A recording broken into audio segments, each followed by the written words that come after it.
tal? Muy buenas noches, bienvenido. Nos acompaña el doctor Juan Carlos Jacinto Tinajero. Nos trae un tema excelente, BMX y cirugía. Es cirujano torácico general y cirujano cardíaco en Centro Médico Nacional La Raza. Hola, muchas gracias, Norma. Muchas gracias a Cipsa Trade por la invitación nuevamente. Pues darle un enfoque diferente a lo que hacemos con las actividades académicas en Cipsa Trade, sin descuidar el aspecto académico que siempre ha caracterizado a Cipsa. Pero bueno, hoy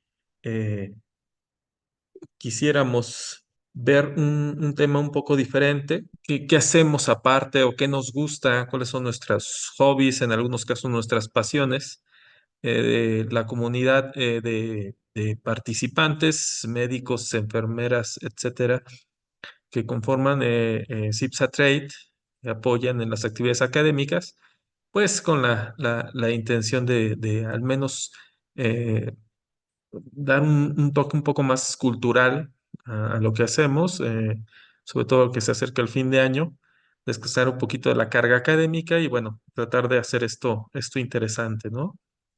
Y bueno, siempre darle el enfoque de la responsabilidad que tiene CIPSA Trade en la enseñanza y en la concientización de el personal de atención a la salud. Entonces el tema del día de hoy es repasar un poquito lo que es el BMX, que es una disciplina del ciclismo que tuvo un auge, que tuvo en tanto en nuestro país como a nivel mundial en los setentas y en los ochentas principalmente. Siguió todavía con menor fuerza en los noventas, aunque tuvo un repunte.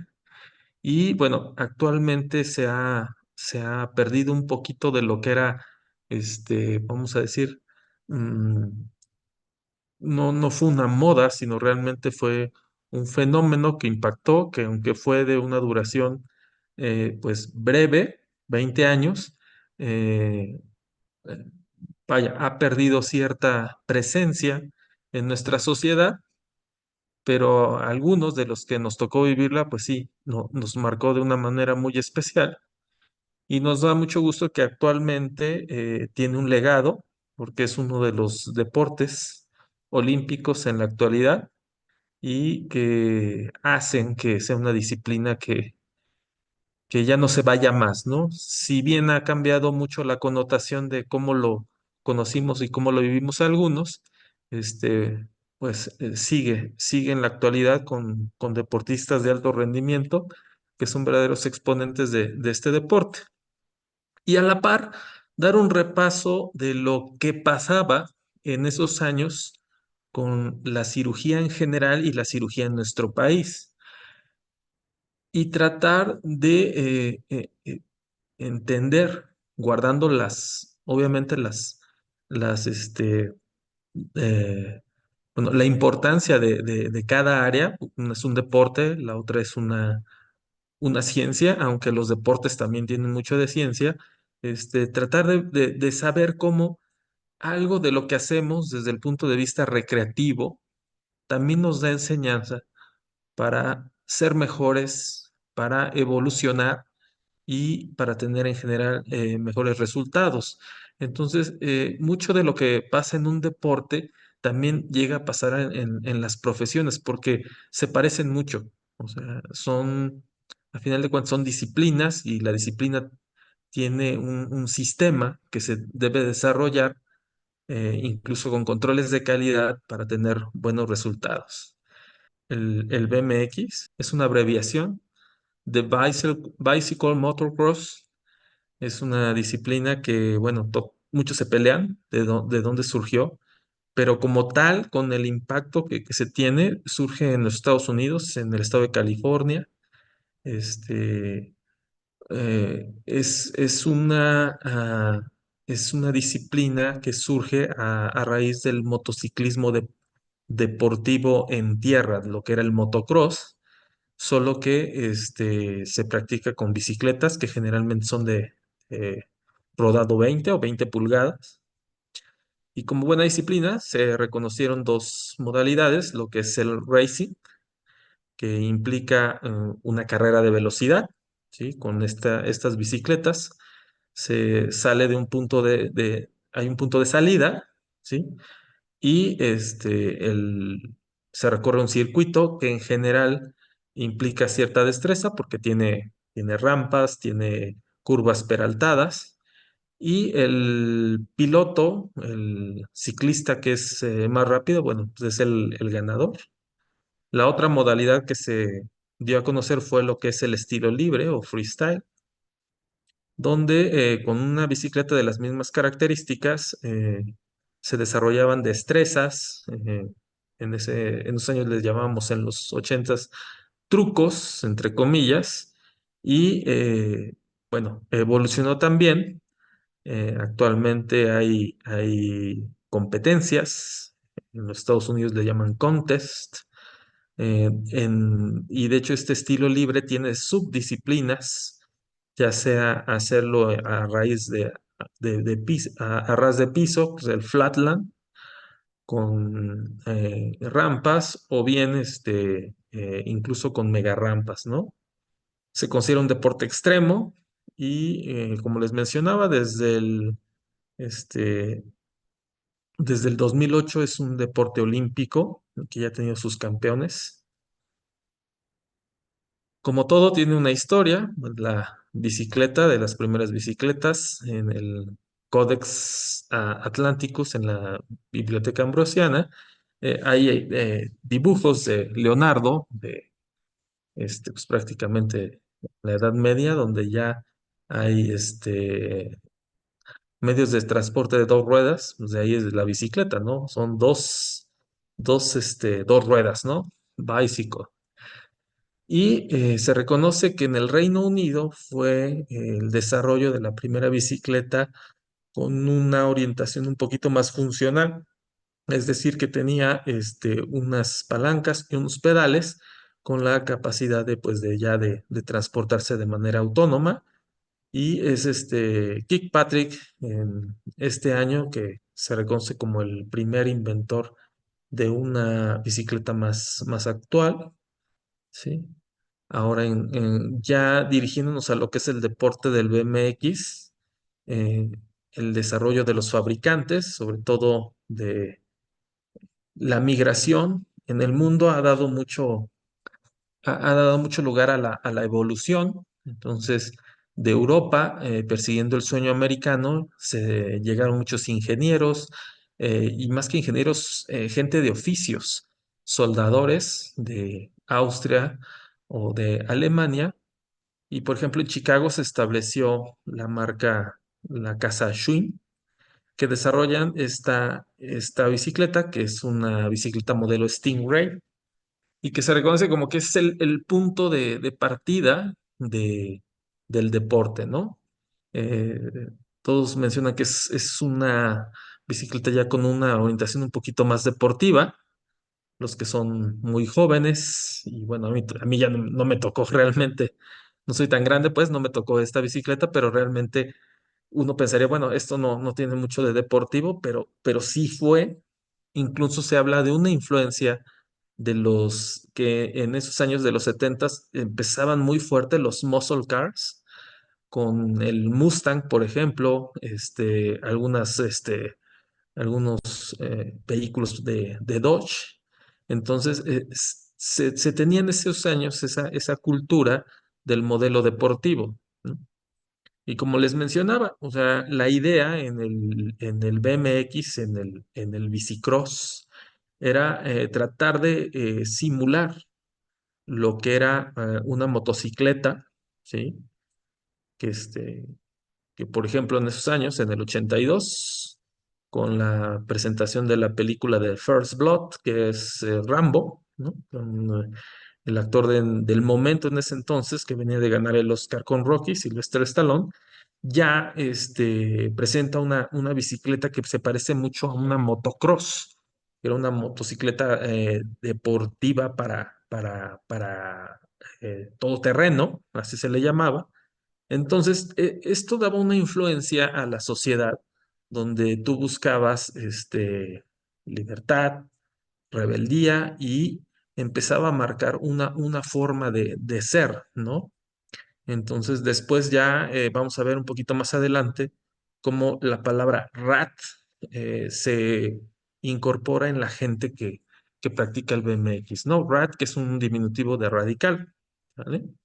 Entonces, esta era otro tipo de bicicleta era la motobike de la casa de Yamaha, incluso años antes, y vean cómo trataba de cambiar la conformación de la bicicleta con el tubo superior, un tubo recto, reforzado. Podemos apreciar acá en la parte posterior un par de amortiguadores, porque ya desde esos años había gente que practicaba sobre todo el salto con rampas. Por eso les comentaba yo que incluso hay gente en México que dice que desde los 60 en algunos estados del país, del centro del país, Aguascalientes, ellos ya practicaban BMX, ¿no? Entonces, desde que realmente no es California. Y eso creo que siempre va a ser una discusión permanente. Este era el Stingray, y esto era lo que marcaba en esos años, ¿sí? El querer ser, el querer tener. Realmente había una sociedad que se motivaba con con un deporte y sobre todo era vaya, eh, como mencioné, era una forma de ser, ¿no? Vean la cara del niño, ¿sí? O sea, podemos ubicar que esto es en los 70, el tipo de manubrios muy altos, muy grandes, incluso aquí con una palanca de velocidades. Entonces se trataba de hacer algo diferente, pero siempre emulando a un vehículo de motor, una motocicleta, ¿no? Y bueno, vamos a ver que esto se va a repetir más adelante. Se, en el año del 69, este personaje, que es considerado como el abuelo del BMX, Scott Brayhop, decide imitar a sus ídolos del motocross.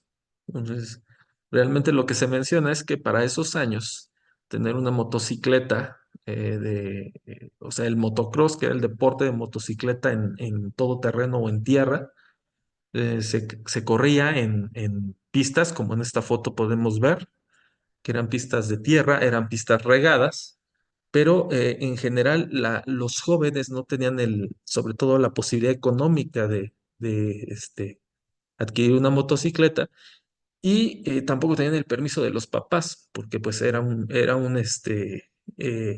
deporte de alto riesgo, se reconocía y, pues creo en esos años los papás nos cuidaban más, ¿no?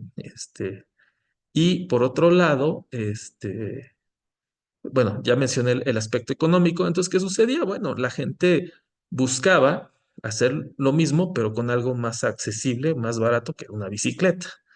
Entonces, aquí lo que hizo Scott fue comprarse una bicicleta y empezar a hacer el circuito de, de, de la pista de motos, pero con la bicicleta. Y a partir de ahí es donde se reconoce que hubo un boom y se reconoció esto como un deporte alternativo. Entonces, quien estudia a Scott Brayhop, bueno, hay mucha información donde él empieza a convocar a sus amigos, a conocidos, y esto empieza a generar, ¿sí? Se vuelve un líder y lo siguen muchos, mucha gente de,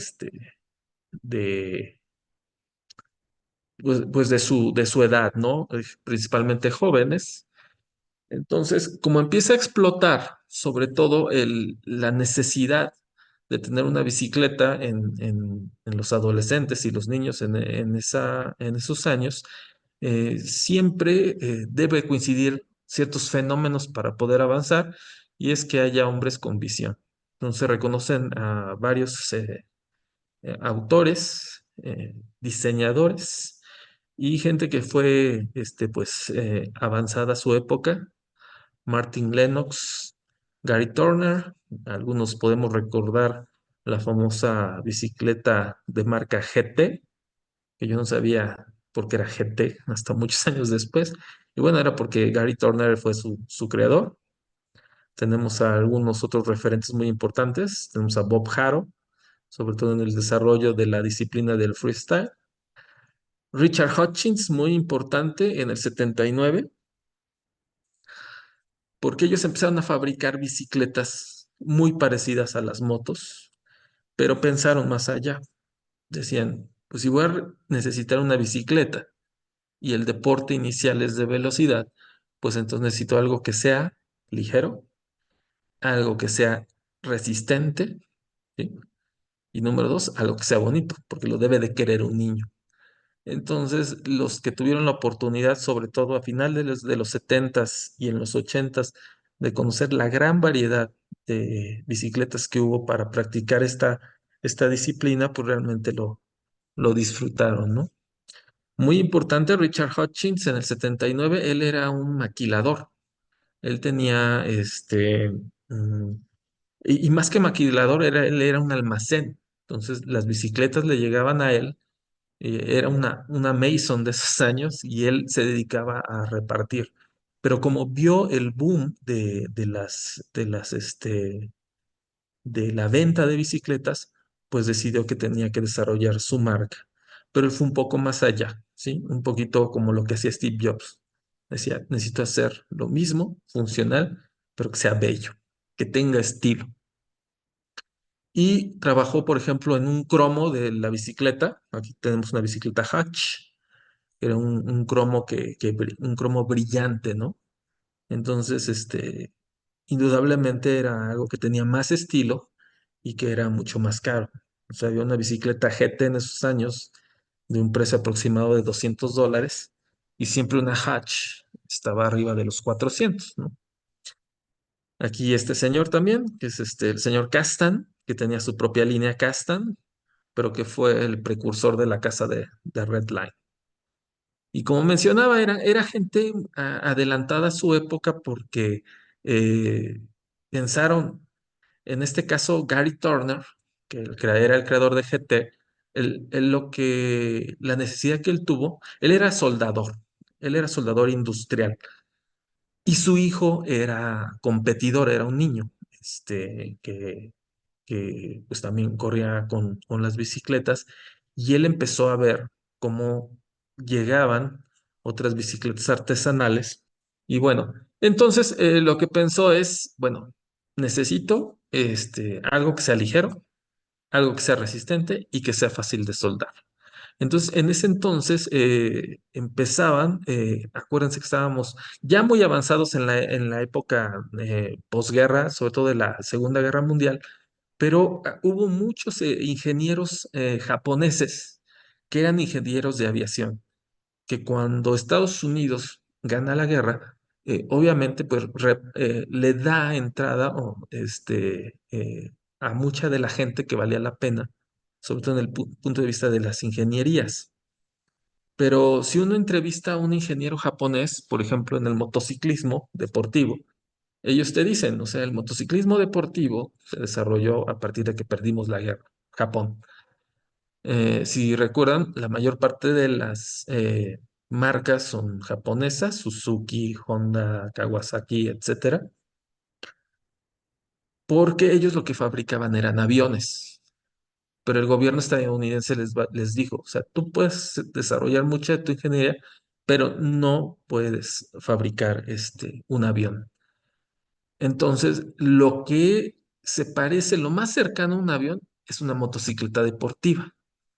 Entonces, a la par, ellos llevaron mucho de los conocimientos que tenían en aleaciones de metales y de ahí surgió el cromoly, que era el famoso cromoly 4130 y que se utilizaba para construir precisamente aviones, parte de fuselaje de alguna, de algunos, sobre todo, barcos pequeños, entre otras cosas. Y pues ellos enseñaron esta tecnología a los soldadores estadounidenses Y uno de los primeros fue Gary Turner que escogió esta aleación, ¿no? Puede haber una discusión de que hay mucha gente atrás de ellos, estoy de acuerdo, y cuando uno trata de hablar de historia, siempre pues tiene el riesgo de dejar pasar a alguien importante, ¿no? Pero bueno, entonces tenían un material durable, fácil de soldar, empezaron el diseño, los modelos estaban dirigidos a que fueran rápidos, aerodinámicos. Este pensamiento en esos años ya se generaba, si recuerdan a Niki Lauda en la Fórmula 1, fue de los primeros revolucionarios donde decía hay que quitarle el peso al coche, ¿no? Hay que bajarlo al piso y entre otras cosas, pues para la aerodinámica. Entonces, algo de eso también se buscó en la bicicleta a la par de la resistencia, porque como vamos a ver, este deporte pues incluía mucha resistencia mecánica de la bicicleta porque había que saltar y tenía que caer, ¿no? Entonces, si sobre todo el material no era resistente y la soldadura no era la adecuada, pues se tronaba, entre comillas, el cuadro de la bicicleta, ¿no? Y bueno, la otra disciplina que es lo que hacemos, pues es la cirugía.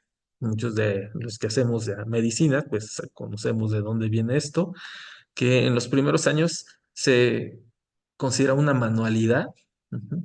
En la Edad Media ser cirujano, pues era, vamos a decir, eh, pues nadie quería hacer realmente cirugía. La cirugía era algo donde uno se ensuciaba las manos, entonces pocos lo querían hacer, pero afortunadamente fue evolucionando, como todas las disciplinas, y actualmente la reconocemos como esto. Es una práctica que implica la manipulación mecánica de estructuras anatómicas con un fin médico que puede ser diagnóstico, terapéutico o pronóstico. La definición en el 2012 de la OMS incorporaba a todo lo que es la instrumentación quirúrgica, incorporaba un acto anestésico, ¿no? Es lo que se le sumó a esto de la cirugía. Entonces, bueno, mencionábamos que era una disciplina histórica, aunque si se fijan, en un deporte como el que estábamos analizando, en 20 años hubo una explosión y una evolución de este mismo, pues exponencial. Y en el caso de la cirugía, evolucionó muy lento a través de muchos años. Y esto muy indudablemente se debe a mucho del aspecto histórico, ¿sí? De la religión, de las ideas que se profesaban en aquellos años, donde, por ejemplo, había órganos que no se podían tocar. Por ejemplo, el corazón, hablando de la cirugía cardiotorácica, que es de las disciplinas que nosotros abordamos en CIPSA, este, nadie podía operar en el corazón porque tú dependías de que el corazón lata, pues para tener circulación y seguir viviendo. Entonces, si tenías un defecto dentro del corazón, pues prácticamente estaba. Sí, tardó en evolucionar porque mencionábamos que había muchos cuestiones, o sea, vaya, que frenaban, ¿no? O sea, era eh, intervenir a la vida de un enfermo. Entonces, se pensaba mucho para poder avanzar. Hacían falta muchos locos. Recuerden que el avance en las áreas de la medicina, sobre todo, se dio a través de gente que se atrevió y que fue juzgada por la comunidad médica en ese entonces y decían solo, pues no, ese está mal de la cabeza, ¿no? Como John Gibbon, aquí con su paciente, que fue la primera paciente operada de corazón, un defecto interauricular, con el apoyo de este aditamento que se ve aquí, que es la primera bomba de circulación intracorpórea. Entonces, el doctor Gibbon es el papá de la bomba de circulación extracorpórea, que es necesaria, y los que hacemos cirugía cardíaca hoy en día, pues podemos operar en el corazón gracias a que podemos parar el corazón y somos asistidos, en este caso el paciente, por una bomba de circulación. Al igual que en, en el BMX, también nosotros desarrollamos, bueno, en este caso nuestros antecesores desarrollaron y fueron innovadores también para la práctica y desarrollo de la cirugía. Este es el doctor Finoquieto, argentino, y este es el separador que muchos de los que hacemos cirugía torácica conocemos para separar. Parece muy sencillo, pero él lo diseñó, ¿no? Surgían en estos años, sobre todo en los años 50, 60, los grandes hospitales, escuela, por ejemplo, Johns Hopkins en Maryland, la Clínica Mayo con los hermanos Mayo, y en estas instituciones estaban todos los padres de la cirugía que desarrollaban sus propios instrumentos, ¿no? ¿Quién no conoce las pinzas de Alice, las pinzas de Kelly, las tijeras de Mayo, entre otras cosas, ¿no? Y también por igual evolucionaron de un acero común a un acero inoxidable en el conocimiento de que los instrumentos eran de mayor durabilidad y número dos, recogían menos residuo de las intervenciones, ¿no? Residuo sanguíneo, tejidos, entre otra cosa, y con esto se disminuía el riesgo de contaminación. Entonces, vean cómo una disciplina puede ser paralela, insisto, guardando las proporciones de cada una de ellas. Al igual, hay especialidades dentro de nuestra área, la cirugía ginecológica, ortopédica, vascular, endocrina, entre otras cosas, ¿sí? Y conforme pasaban los años, así como en el ciclismo, empezaban a desarrollarse subdivisiones, por ejemplo, en el estilo libre, había algo que era el flatland, hacer práctica, o sea, acrobacias, destrezas en rampas dentro de un parque, que era el famoso park, el BERT, entre otras, pues también conforme pasaban los años, en cirugía había una subespecialización. En los 70s, 80s no se hablaba de cirugía pancreática. Actualmente la HPV o hepatopancreatio biliar es una subespecialidad ya muy reconocida y lo mismo lo que es el colon y recto. Se establecieron asociaciones quirúrgicas desde el año del 33 en la Academia Mexicana de Cirugía, ¿sí? El Hospital General de México se reconoce como la primera casa de la medicina en nuestro país. Tenía un estilo francés. Recordar que en la década de 1800 mucha de la escuela y medicina francesa era la que imperaba y transmitía mucho del desarrollo en esos años en la medicina. De Norteamérica mucha gente iba a Francia, iba a Europa a entrenarse, y lo mismo pasó con algunos médicos mexicanos, o sea, por ejemplo, por hablar de algunos, el doctor Ignacio Chávez, por ejemplo, que estuvo en París, y a su regreso se incorporaban al Hospital General de México, que fue creado como un hospital de pabellones con un estilo francés, y desarrollaban los pabellones. A partir de estos pabellones de cardiología, de neurología, de ahí salieron los institutos nacionales que conocemos actualmente, ¿no?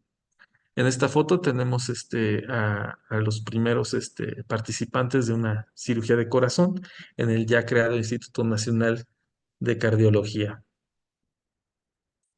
¿Y qué pasaba con nosotros, no? Mientras otros se divertían, buscaban identidad en el BMX, ¿qué pasaba con la cirugía en nuestro país, sobre todo con la cirugía cardiotorácica? En los 70s, mientras Scott Braham andaba de rebelde, René Favaloro, de Argentina, una historia impresionante, emigraba a la Cleveland Clinic en Ohio y se incorporaba a los laboratorios de cirugía experimental. Coincide con otro hombre que es Mason Sones, que es un cardiólogo, que es padre de la coronariografía, pionero sobre todo en los Estados Unidos de los cateterismos cardíacos, y entonces se involucra en el conocimiento de la anatomía coronaria y se le ocurre que puede crear una técnica quirúrgica donde las arterias coronarias, que son las arterias del corazón, están enfermas y están tapadas, puede llevar nueva circulación por medio de un puente, el famoso bypass. Entonces esto fue en los 70 y a su regreso a Argentina lo pone en práctica, pero obviamente los de la Cleveland Clinic dicen que lo aprendió con ellos cuando la realidad es que él fue el que lo propuso y afortunadamente lo reconocen, ¿no? Como manera puntual, ¿cuál fue el progreso en nuestro país? Bueno, pues sobre todo el trasplante de órganos torácicos. En el 88 el primer trasplante de corazón con el doctor Argüero. Y en el INER el primer trasplante pulmonar un año después con el doctor Patricio Santillán, que está aquí, que también es una historia muy, muy, muy importante. Seré breve en el trasplante de pulmonar en ese entonces estaba de manera experimental muy fuerte en Canadá. Todos sabemos actualmente que Canadá es la punta de lanza el día de hoy en trasplante pulmonar y en ese entonces lo desarrollaban en perros. El perro realmente fue un modelo excelente para la cirugía experimental y para el trasplante de órganos torácicos. Pero en Canadá cambia la ley en esos años, estamos hablando de los 85, 86. Entonces buscan un lugar donde se puedan desarrollar y lo encuentran en el INER, donde está el doctor Patricio, los conoce, él habla muy bien inglés, se comunica con ellos y afortunadamente lo incorpora en el equipo de trabajo, tiene la posibilidad de ir a Canadá y a otras universidades en Estados Unidos y afortunadamente aprende el método, el proceso del trasplante pulmonar y con el equipo de médicos en el INER, en el director era el jefe del servicio era el doctor Villalba, en paz descanse. Bueno, se reconocen como grupo quirúrgico, son los primeros que hacen un trasplante pulmonar en México. Hicieron varios. Me da mucho gusto saber que el que más vivió fueron 8 años, me parece, y tuvo una muerte trágica, ¿no? Lo asaltaron y pues, es una pena, ¿no? Y bueno, la historia del doctor Argüero, pues muchos la conocemos. Mientras había anuncios o empezaban a llegar las revistas de BMX a nuestro país, eh, la televisión estaba, siempre pasaban al doctor Argüero en un sketch, el primer trasplante de corazón en México, ¿no? Esto era lo que hacía el doctor Favaloro, ¿sí? Entonces se le ocurrió tener un injerto autólogo del paciente, que es una vena. Entonces tú tomas una vena del pie del paciente y en las arterias coronarias que están enfermas, tú llevas sangre, que en este caso es de la arteria más grande, que es la aorta, haces un puente y llevas sangre y brincas, eso es el famoso bypass o puentear, la zona enferma que se puede ver aquí en blanco y conectas de manera distal tu injerto, ¿no? Y con esto llevas sangre a donde ya no llegaba. Este es un injerto venoso y después evolucionamos a los injertos arteriales. Esta es la arteria mamaria interna del lado derecho que es un puente a la arteria coronaria derecha, ¿no? Entonces, hay mucha evolución en esto. Eso era lo que pasaba a la par en nuestro país. Y bueno, regresando un poquito, si en la cirugía se establecían asociaciones, pues en el deporte también, ¿no? Entonces, como datos históricos, tenemos que se establece la primera liga nacional en los Estados Unidos como deporte en el 74. Después se vuelven internacionales en el 77. En el 81 prácticamente ya están en todo el mundo con la Federación Internacional de BMX y tienen su primer mundial en el 82. Entonces, vean cómo en pocos años tiene un empuje el deporte porque también se movió el interés, un interés diferente porque se empezaban a vender bicicletas. O sea, aparte de que era una forma de ser, ¿sí? También la empresa, la industria del ciclismo empezó a crecer a través de esto, ¿no? Se les mencionaba que otro de los avances es que en el 93, ya con la fuerza que tenía el BMX, se incluye como una disciplina en la Unión Ciclista Internacional. Podemos ver en esos años, vean la cantidad de participantes. Ya se empieza a reconocer que era un deporte de alto riesgo. Vean la indumentaria, ¿sí? Los cascos y sobre todo el tipo de bicicletas. Empezaban a progresar diferentes marcas, ¿sí?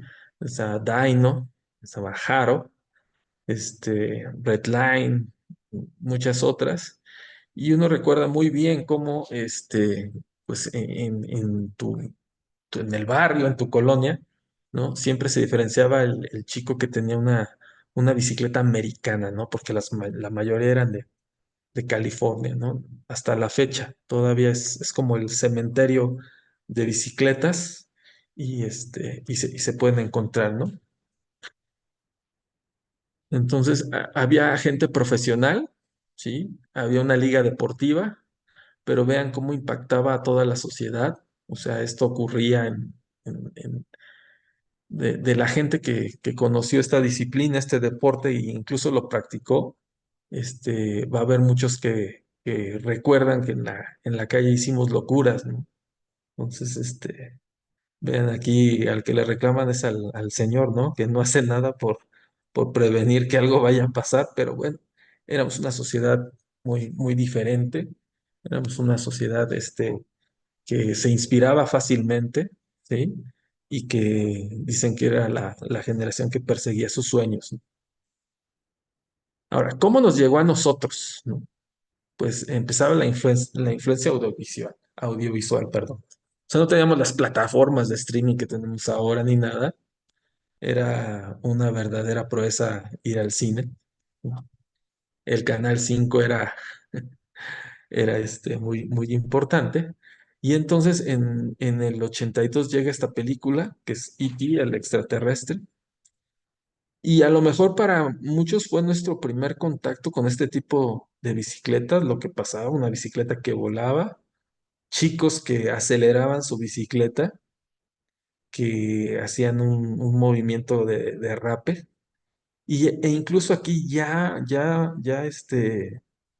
existían las marcas, ¿no? Ya eran bicicletas diseñadas para este deporte. La que usaba aquí el chico era una Cuajá.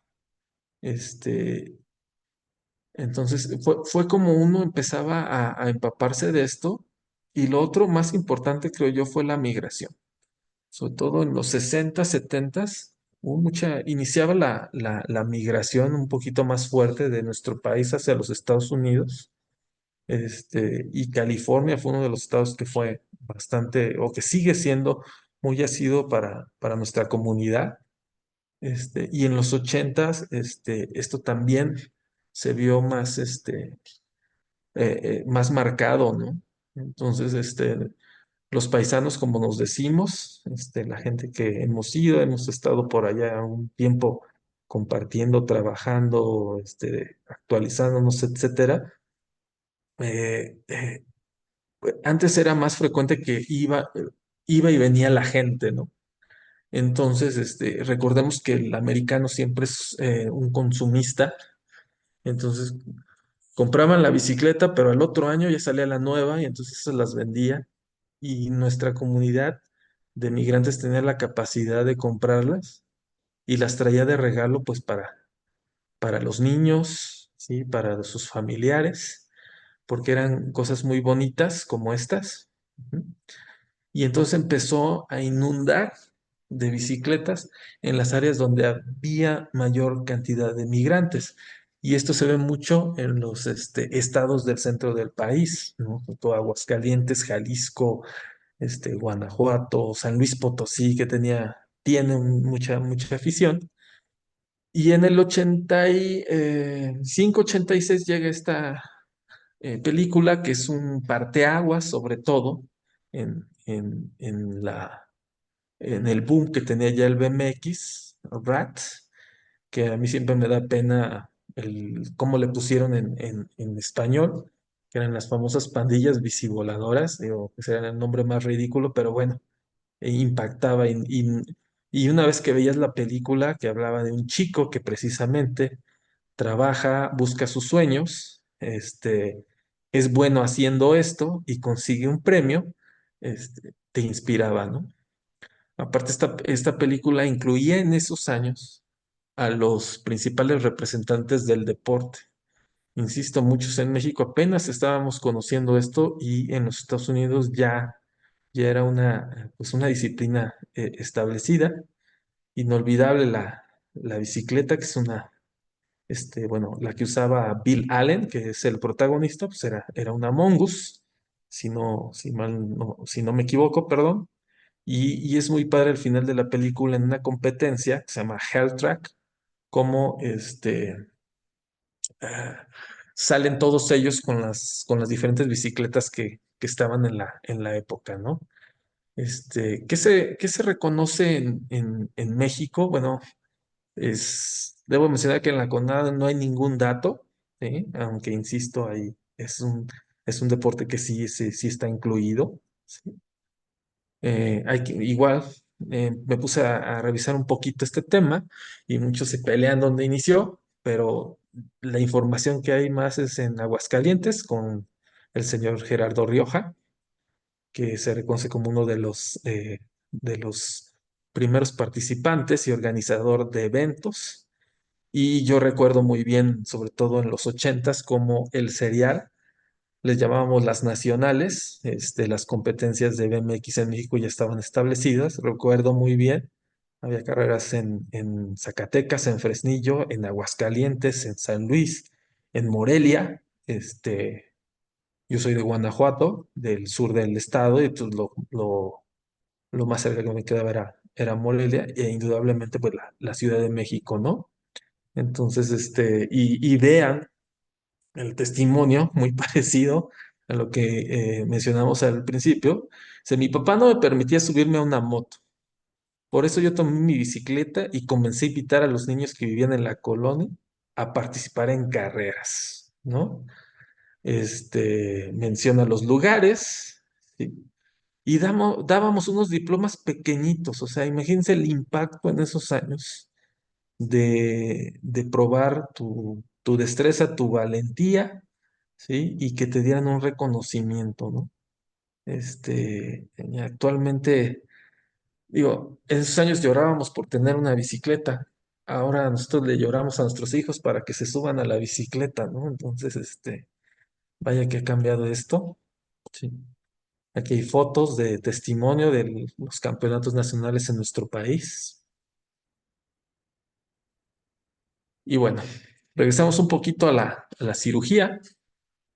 Vamos a apurarnos un poquito para ya no, no aburrirnos en esto, pero ¿qué pasaba? Iniciaba sobre todo a finales de los ochentas, principios de los noventas, un fenómeno muy importante para el desarrollo, que era la proyección de los médicos. Los grandes hospitales, como el Instituto Nacional de Nutrición, con sus líderes, el doctor Héctor Orozco de Zaguayo, y en Zaguayo hay mucha afición por el BMX, para que vean, eh, reconocen la importancia de viajar, de ir a otros lugares y aprender disciplinas diferentes, o aprender a hacer mejor lo que hacemos, ¿no? O ver si lo que hacemos realmente está bien, ¿no? Cuando uno sale y va a otros auditorios, a otras áreas donde hacen lo mismo que tú haces, es la única forma de aceptarte y de evolucionar. Se reconoce la utilidad de la especialización en las áreas de la cirugía. ¿Qué quiero decir con esto? Por ejemplo, empezamos a reconocer que el que se dedica solo a cirugía colorectal, a sus pacientes les va mejor. Y esas publicaciones fueron muy, muy famosas a principios de los noventas, donde o sea, había ensayos clínicos controlados muy bien elaborados, donde cuál era el porcentaje de complicaciones si te operaba un cirujano colorectal o si te operaba un cirujano general, ¿no? Entonces, las complicaciones era una abismal la diferencia, un 20%. Si te complicabas un 20% más si te operaba un cirujano general. Entonces, esto dio paso a la creación de las clínicas de atención, de mandar al extranjero, en este caso a los cirujanos, y que empezaran a especializarse en una sola cosa y empezaran a operar solo esto, ¿no? Y lo que pasó en el Instituto Nacional de Ciencias Médicas y Nutrición es prueba fiel de que esto no estaba equivocado y empezaron a tener grandes resultados, ¿no? Entonces, mientras en estos años, 90-2000, el BMX tuvo un descenso, la cirugía en nuestro país tuvo mayor impacto. Esto era lo que se hacía en los 80s, todavía una colita de los 90s, que era la cirugía abierta en ese entonces para hipertensión portal, una derivación espleno-renal de Warren. Pero con la evolución y el aprendizaje de otras técnicas, se vino la endoscopía y nos dimos cuenta que con un método de menor invasión se podían ligar las varices del esófago, que era el problema de los sangrados en esos años, con el tema de la hipertensión portal, y entonces se podía uno ahorrar las grandes cirugías que se tenían que hacer. También por esos años, en los 80s, para tratar la enfermedad ciopéptica, pues estaban las famosas valvotomías troncales, y con el advenimiento del omeprazol, pues mucha de esta cirugía desapareció, es historia en la actualidad, y afortunadamente pues tenemos ahora cosas diferentes que hacer y hacerlas mejor. En los 90s era muy fuerte la presencia quirúrgica en la investigación. Nos tocó vivir en todos los hospitales del país, hospitales del Universitario de Monterrey, el Centro Médico Nacional Siglo XXI, Centro Médico Nacional La Raza en la Ciudad de México, los institutos, hospitales importantes como el General de México, cómo hubo una explosión en la publicación quirúrgica en los principales journals, ¿sí? A mí todavía me tocó la primera RIC, que era la Revista de Investigación Clínica, que era el órgano oficial del Instituto Nacional de Ciencias Médicas y Nutrición, y que actualmente ya es el órgano oficial, pero de todos los institutos. Todavía recuerdo a los fumados de mis compañeros, que todos querían entrar a hacer la maestría en ciencias médicas, con la intención de tener una mejor productividad, y créanme que era muy diferente practicar la medicina y la cirugía antes y después de una maestría. Y bien, en estos años de los 90s y el 2000, la cirugía mayor, ¿sí? Ah, hace poquito vi de manera, pues, lamentable un comentario en una asociación importante de cirugía en México, sobre que, pues, mofándose un poquito de algo que era un adagio en esos años de grandes cirujanos, grandes incisiones. No, en esos años era necesario hacer este tipo de abordajes porque los problemas eran muy grandes. Pero afortunadamente, sí, gente visionaria y gente loca pudo desarrollar los conceptos de mínima invasión, donde sabemos que a menores heridas y menor invasión, el paciente se inflama menos, se recupera más rápido, le duele menos, ¿sí? Y sobre todo con el apoyo tecnológico que llegamos a tener, esto en los 90s, pues veíamos mejor y nos cansábamos menos, ¿no? Entonces estas intervenciones como las famosas laparotomías, donde metíamos las dos manos y hacíamos toda esta manipulación, por ejemplo, para ver el retroperitoneo, ¿sí? Esta es la vena cava, el riñón derecho, la famosa maniobra de Cattell. Pues todo esto ya lo hacemos poco, pero no debe de subestimarse, porque, y es parte de uno de los objetivos de la charla, la historia siempre nos va a ayudar, ¿sí? Y la historia nos salva frecuentemente, ¿no? Porque hay veces que los conceptos actuales y la tecnología no van a ser suficientes en casos difíciles, y tendremos que recurrir a la historia para poder salir adelante. Actualmente tenemos ya el boom de la cirugía robótica, por ejemplo, en lo que hacemos nosotros, cirugía cardíaca. Pues bueno, ahora las cirugías de 6, 8 horas de pie, con mucho desgaste en una cirugía cardíaca, pues ahora la vamos a hacer, para empezar, sentado, viendo mejor.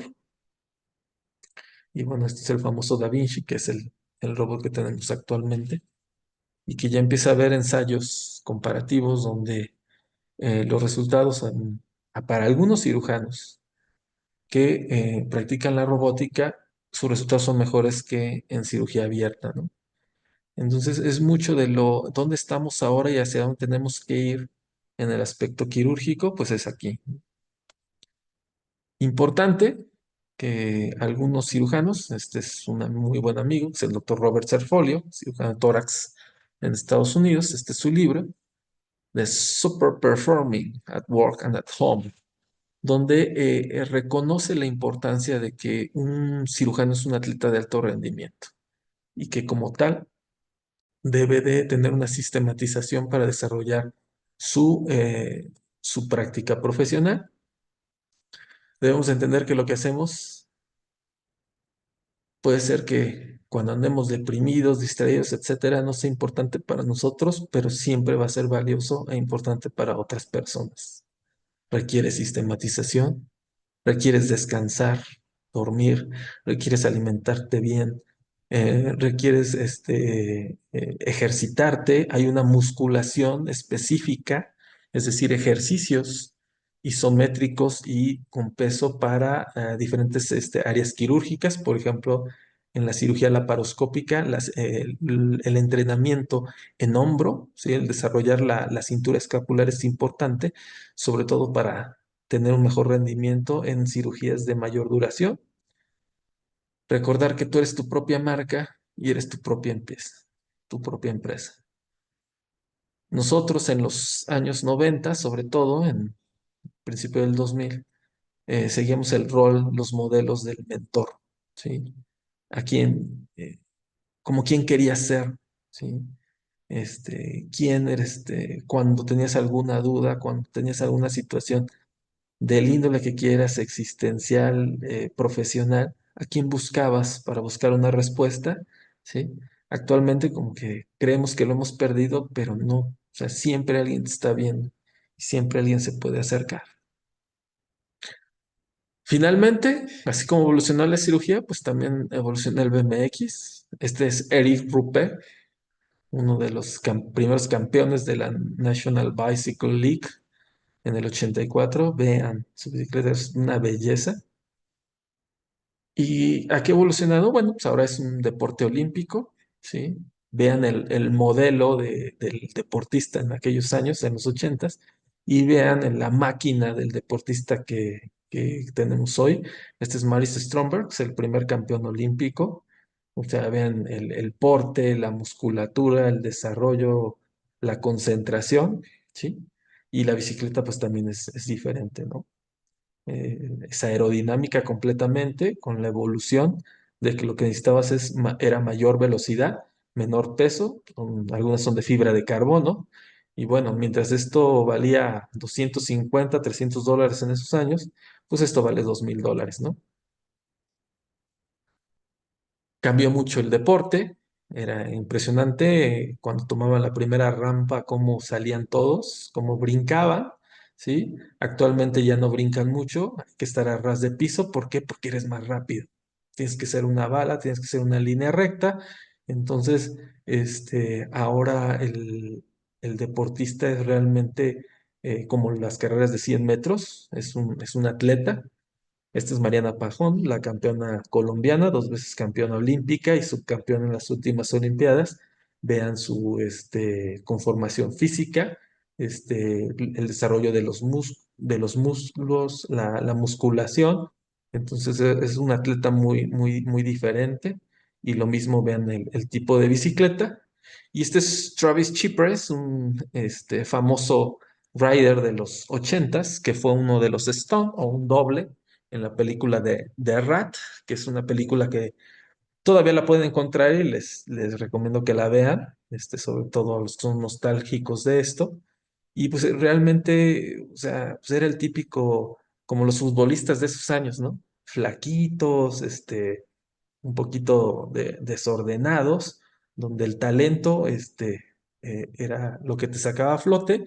Actualmente es lo físico, el talento, lo que, y tu instrumento, ¿no? En este caso la bici, ya es un tridente, que es lo que te da la posibilidad de éxito. También en esta disciplina hay una sistematización, especialización. También se dieron cuenta que la forma de mejorar es con el entrenamiento, con la dedicación y con la repetición. Este es Ryan Williams, que es reconocido actualmente en la disciplina de freestyle, sobre todo en las rampas gigantes, donde alcanzan una elevación por arriba de 20 metros y tienen un tiempo de suspensión de más de 5 segundos en el aire y que les da posibilidad de desarrollar destrezas. Tiene el mejor truco MMX, muy probablemente. Entonces, él hace a veces 100 repeticiones en un día para perfeccionar su movimiento. Entonces, así como la cirugía que se hacía de especialidad en un área, pues también en estas disciplinas el competidor se volvió un atleta y tuvo que sistematizar. Ya para terminar, dentro del freestyle, simplemente mencionar que cuando parecía que el BMX, mencionaba yo que a mediados de los noventas estaba desapareciendo, surgieron estos dos gigantes, Matt Hoffman y Dave Mirra, y desarrollaron lo que era el freestyle más especializado, ¿sí? Con rampas. Este es el famoso salto de Matt, el Cóndor Hoffman, vean toda la elevación. Dave Mirra, considerado como también uno de los exponentes en el deporte del freestyle, de la media tubería y de las rampas, fue el primero que hizo un doble mortal al frente. Desafortunadamente tuvo pues, una muerte trágica, aparentemente fue un suicidio. Fue el primer deportista en deportes extremos reconocido con enfermedad multiinfarto secundaria a traumatismos repetitivos, así como los jugadores de fútbol americano que desarrollaban encefalopatía postraumática y entonces tenían episodios de ansiedad, psicosis y se autoinfligían daño. Parece ser que algo pasó con Dave y desafortunadamente pues lo perdimos, pero siempre estará su legado. Todos los que somos amantes de esto, tenemos una bicicleta Mirra, todos, y una Hoffman, estoy seguro. Y gracias a que ellos estuvieron en los noventas, el BMX se recuperó y se mantuvo. Algunos compañeros que tengo en algunos grupos, siguen activos y en la intención de mantener vivo esto, y están invitando a una posada, que es un evento que desarrollan. Este año va a ser en Guadalajara, o creo que cada año es en Guadalajara. Yo la verdad es que creo que es del primer año que voy a ir. Pero vean, van a invitar a uno de los principales exponentes que mencionamos, Bob Haro, que es el abuelito de freestyle, ¿sí? Es el abuelito de Hoffman y Mirra. Y vendrá Bill Allen, que es el protagonista de la icónica película de Rat, ¿no? Entonces ahí está la invitación. Conclusiones, podemos tener nuestra profesión, un hobby, nuestras pasiones, pero siempre debemos de reconocer que es una disciplina y que hasta, aunque sea un hobby, lo debemos de hacer bien. A partir de lo que nos gusta, podemos aprender, entender. O sea, de un deporte podemos aprender cosas que nos hicieron mejorar y que lo podemos aplicar en nuestra vida y en nuestra profesión diaria y que vamos a ser mejores. Debemos de recuperar el rol de los mentores y de los modelos a seguir, como estos grandes cirujanos que nos dieron proyección, sí que nos indicaron qué era lo que valía la pena hacer. Y bueno, ahora sabemos que pues la cirugía por necesidad nos va a acompañar siempre. Y el BMX actualmente pende de la nostalgia, pero lo tenemos como deporte olímpico. Muchas gracias.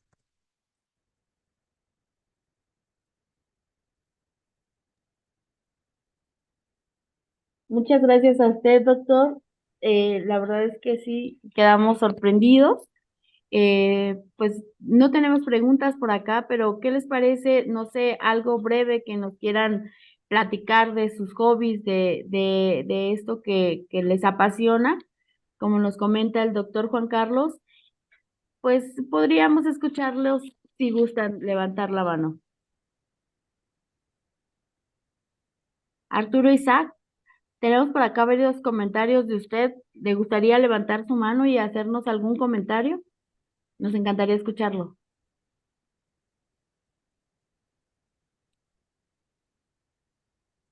¿Le gustaría abrir su micrófono?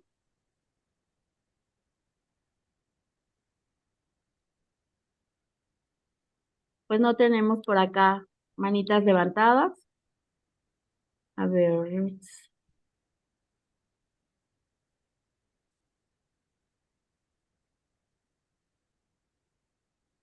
¿algo que le gustaría agregar, doctor?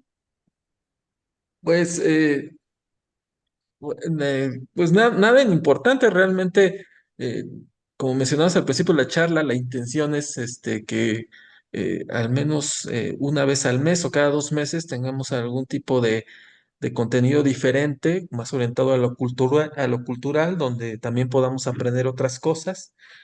Habrá compañeros que a lo mejor hablen de golf, habrá quien hable de automovilismo, habrá quien hable de skateboarding, etcétera, ¿no? La intención es invitar a nuestra comunidad en CIPSA, que podamos, aportar de una manera diferente, ¿no?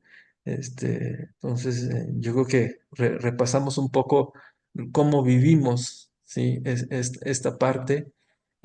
Algunos dejamos nuestras pasiones o nuestros hobbies porque nos tuvimos que dedicar más a la profesión, pero lo que sí les puedo decir que es que cuando uno regresa, ahí sigue tu deporte, ahí sigue tu hobby, tú eres el que te fuiste, pero todos están ahí. Gracias. Gracias a usted, doctor. Lisbeth Yasmín le deja un comentario. Muchas gracias. No tenía idea de toda la historia y trayecto que había detrás de ambas disciplinas. Me parece muy interesante. Y con respecto a lo que usted menciona, doctor, la verdad es que es padrísimo porque son pasiones. Y bueno, pues hablar de lo que nos apasiona también es importante. Y pues bueno, no tenemos más preguntas, más comentarios por acá. Y pues para nosotros es un placer que usted esté con nosotros nuevamente, lo esperamos pronto.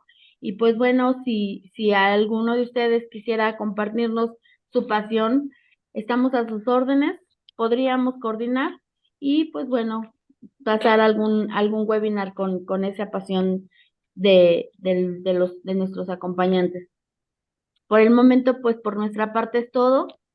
Es un placer estar con ustedes, es un placer compartirles esta información, esta historia, la trayectoria y pues bueno, quedamos a sus órdenes y pues nos vemos pronto.